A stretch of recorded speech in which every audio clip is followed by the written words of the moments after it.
Welcome to our channel. I'm telling you life stories. Listen carefully and don't forget to like and subscribe to the channel so as not to miss new videos. Then we started. My name is Nancy, and I have a brother named Keith who is 7 years older than me. Keith has always been really smart, doing well in school from a young age. He graduated from a fancy high school and university, making our parents super proud. But as he got older, it seemed like all the praise and expectations messed with his personality. After he finished university, he decided to move out, saying he couldn't stand our boring home anymore. When he left, he made a sarcastic comment about our mundane life, and I'll never forget the shock and sadness on our parents' faces. It made me mad because I never stood out like him in school, but I still valued our family. We all owe our lives to our parents' support, and I wished he felt the same way. In high school, I realized how important family warmth and love are. Strangely, my brother didn't seem to feel that love. Our parents had been there for us with endless love, but he saw them as ordinary. It hurt because, as a child, he was my hero. He used to care about me, play with me, and help me with my studies, but he changed. As I was getting ready to graduate high school, he started questioning the importance of higher education, saying things like, "Do you really need it? You're wasting your time on such things." When our parents confronted him about his attitude, he blamed them, saying, "I became this way because of you." It made me cry, but my parents comforted me, saying, "Nancy, you've grown into a truly kind-hearted person." Their encouragement motivated me to get into a national university and land a job at my dream company. When I started working, my parents were almost 60, as my mother had given birth to me relatively late in life. By then, my brother was already married, but surprisingly, neither my parents nor I had met his wife. Despite our parents suggesting inviting him over several times, he always hesitated, saying, "Introducing her to our family requires some consideration," and avoided bringing his wife to our house. It's been about 6 months since I joined the workforce. Just when I thought I was getting used to my job, an unexpected event shook me during work hours. My phone, which doesn't usually receive personal calls at work, displayed an incoming call from my mother. Knowing I'm at work, my mother wouldn't normally call. I stepped outside and discreetly answered the phone. My mother's voice was softer than usual. "Hey, are you okay? Are you busy right now?" "No, I'm okay. What happened?" She then told me that my father had suddenly fallen. Those words weighed heavily on me. I immediately informed my supervisor, rushed to the station to catch a taxi, and hurried to the hospital my mother mentioned. On the way, I kept hoping and praying, wondering about my father's condition and hoping for the best. When I entered the hospital waiting room, my mother, with tears streaming down her face, greeted me. "What happened, Mom?" I sat next to her, filled with worry. How did my father, who was fine in the morning, suddenly end up in this condition? Unable to process the question, words spilled out of my mouth one after another. After a pause, she quietly said, "Your father has been diagnosed with cancer." Hearing this, it felt like time had stopped. Why? My surprise and anxiety spilled out in my voice. My mother took a deep breath and began to speak with sadness. "It's stage 4. The cancer has spread to the bile duct, and they said it's hard to remove it all." After that, my mother couldn't hold back her tears, and I struggled to find words as I listened. "So, what treatment will be done next?" I asked my mother, hoping for some positive news. After a brief pause, she nodded somberly. The attending physician later arrived and explained the detailed condition and treatment plan. Unfortunately, my father's illness had progressed more than anticipated, with confirmed metastasis to other parts. The risk of surgery was significant, and success couldn't be guaranteed. My mother and I held hands, trying to grasp the harsh reality we faced. The doctor's matter-of-fact words made the situation painfully clear. "You can either continue with chemotherapy or choose support in a palliative care ward. Both are crucial choices, so we'd like the family to discuss and decide together." The doctor's calm words echoed in my ears, as I slowly sank onto the waiting room's sofa. A heavy silence filled the air, with only the ticking of the clock breaking through. Seeing tears silently fall from my mother's eyes, I contemplated how to approach the situation. It was a difficult moment for communication, but necessary decisions had to be made. We should include Keith in this conversation. Let's contact him immediately and discuss making a decision together, I suggested, picking up my smartphone with a wry smile. My mother admitted, "Actually, I've already informed Keith, but he hasn't responded." At that moment, recalling my brother's past actions and nature, I had a certain premonition. When he needed help, he'd get upset if not responded to quickly, yet he tended to shy away from tough decisions. However, understanding that the opinions of the entire family were crucial, I persistently called him. After more than 10 attempts, I finally heard my brother's slightly irritated voice. "What do you want, calling me over and over? Brother, do you fully understand Dad's condition? Mom should have informed you in detail. Why haven't you come to the hospital?" My voice conveyed urgency and anxiety. After a brief pause, he sighed in seeming annoyance. "Of course I know, but unlike you, I'm swamped with work. Dad's still alive, isn't he? I don't think there's any need to be overly concerned." His words lacked understanding or empathy, deeply shaking me. This isn't a joke. We don't know what could happen to Dad at any moment. Have you forgotten how much he's worked for our family? We are here today because of his support. Tears threatened to spill, but without showing any emotion, my brother curtly said, "Now is not the time to be fussing over this. There's no point in discussing further. I'm hanging up," and promptly ended the call. Stunned by the exchange, I was at a loss, unable to hide my astonishment at my brother's indifference. I knew he lacked a sense of family bond and gratitude, but I never expected him to become so detached. When I returned to my mother, she looked concerned and asked, "What happened?" I simply replied, "It seems he's quite busy now," avoiding the details. My mother sighed deeply, saying, "It would have been comforting if Keith was here." My father chose to spend his final moments in a palliative care ward, and a few months after that decision, he peacefully passed away. I informed my brother of this solemn news over the phone and shared the details of the wake and funeral. However, his response was cold, stating, "I'm busy with work, so I can't attend. Please proceed without me." True to his word, he didn't show up at our father's wake or funeral. Even my mother seemed shocked by this fact. She probably never imagined her son wouldn't attend his father's funeral. Both family and acquaintances expressed surprise and disappointment at his absence. After the funeral, in a moment of quiet among the family, my mother exhaled deeply, murmuring to herself, "He really didn't come." I took her hand and said firmly, "Mom, let's not worry about him anymore. We have to let him walk his own path. For now, let's cherish our memories of Dad." My mother tightly squeezed my hand in response, smiled, and said, "Thank you." Unbelievably, the next day, my older brother suddenly appeared at our apartment. When I opened the door, his expression was different, filled with an urgent restlessness. Stepping inside, he demanded without any greeting, "Where is the inheritance Father left behind?" Shocked by his demand, I emotionally retorted seriously, "Someone who didn't even show up at the funeral, and now you're saying this?" Visibly irritated, my brother snapped, "Kids should stay quiet," creating an instant tense atmosphere. However, my mother stepped forward, trying to calm the situation. "Apart from this apartment, your father didn't leave much behind," she explained.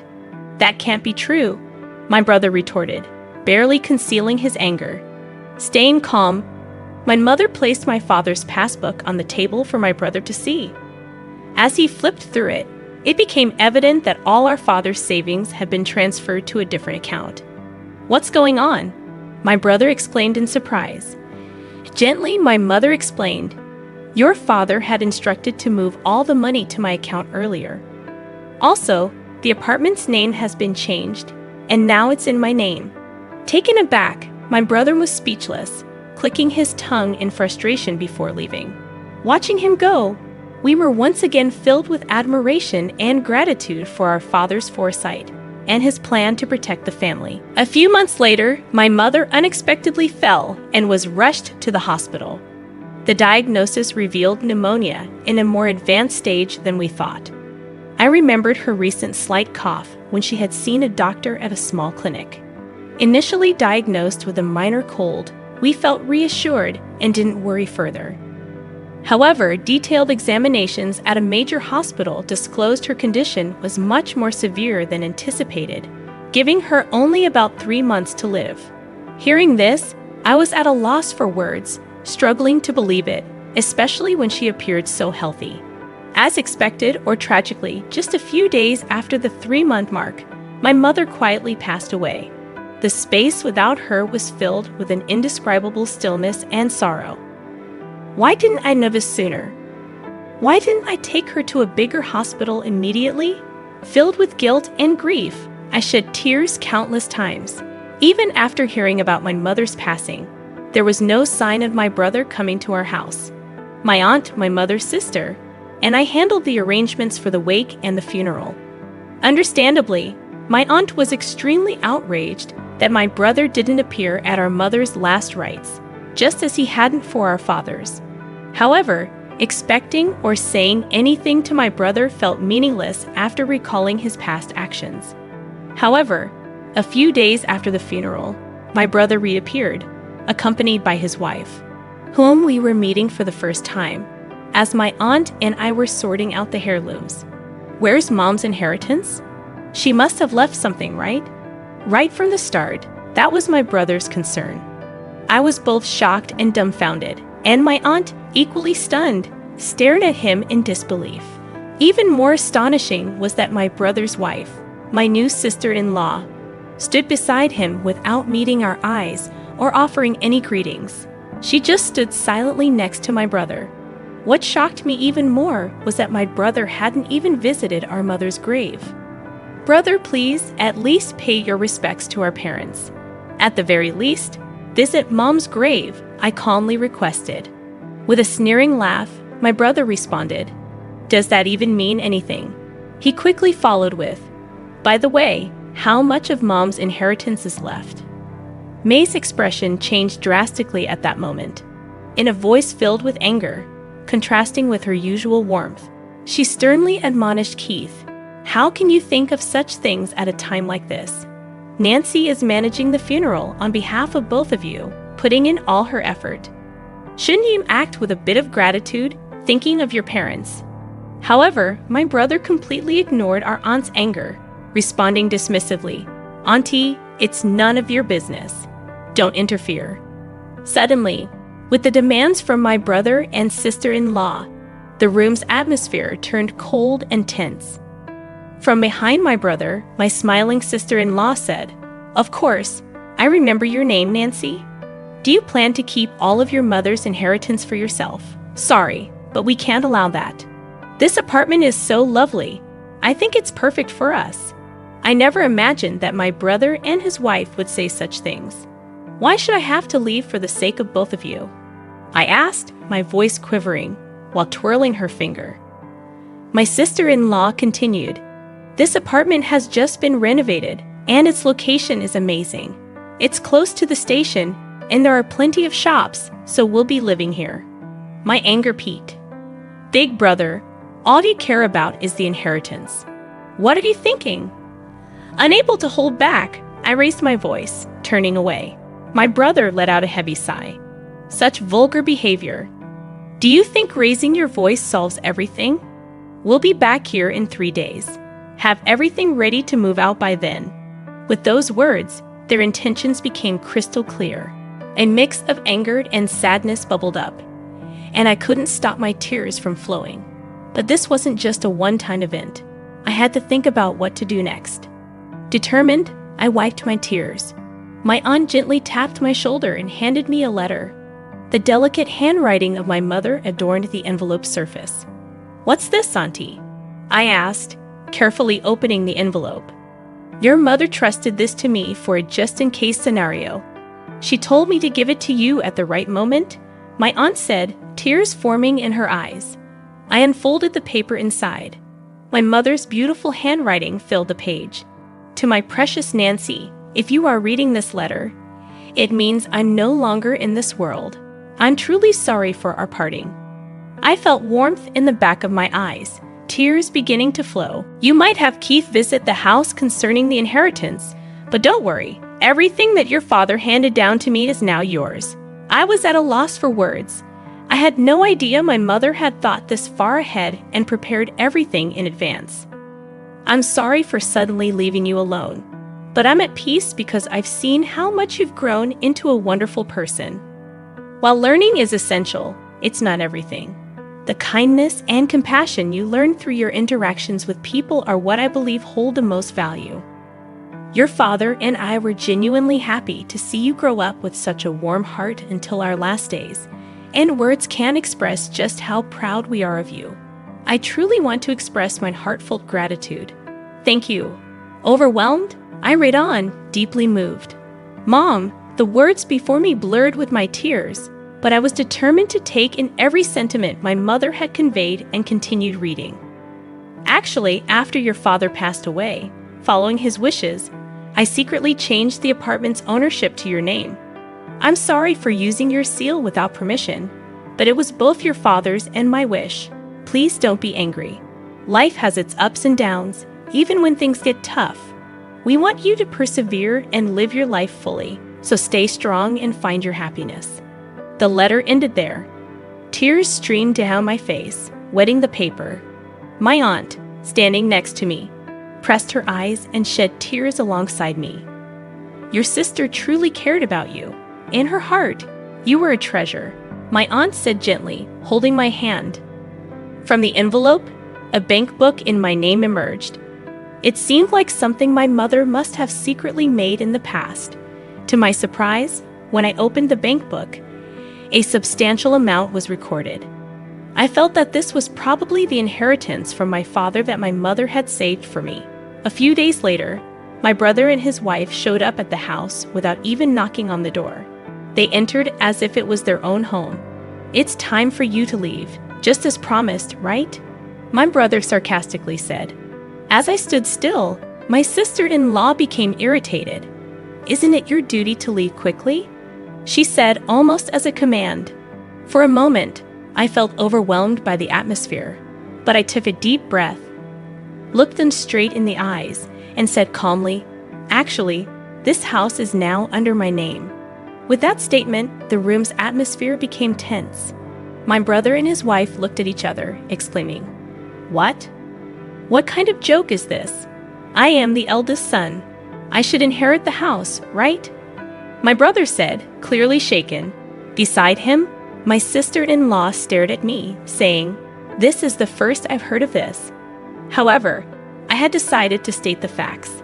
The house and the inheritance are all managed under my name, so there's nothing to divide. My brother frowned. Then hand over half of that inheritance to us. But this money was left for my future and to ensure that I take care of the house. You always looked down on me, and now you're asking for money. What changed? I questioned. His face turned red. Surprisingly, my sister-in-law exclaimed, "Wait, what is this? This isn't what we were expecting." From what I gathered, my brother recently faced significant trouble at his job and was subsequently fired. Not only that, but he and his wife were moving from one day job to another, seemingly in a tight spot financially.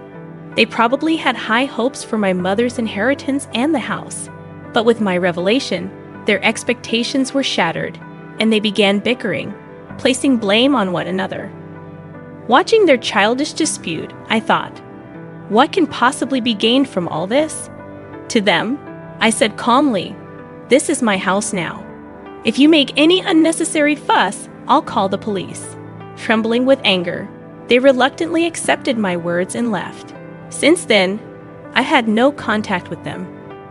I deliberately deleted all their contact details and began a new life in this apartment. This apartment is my treasure, filled with memories of my father and mother. Now I have a loving partner by my side. We plan to build a new family in this apartment.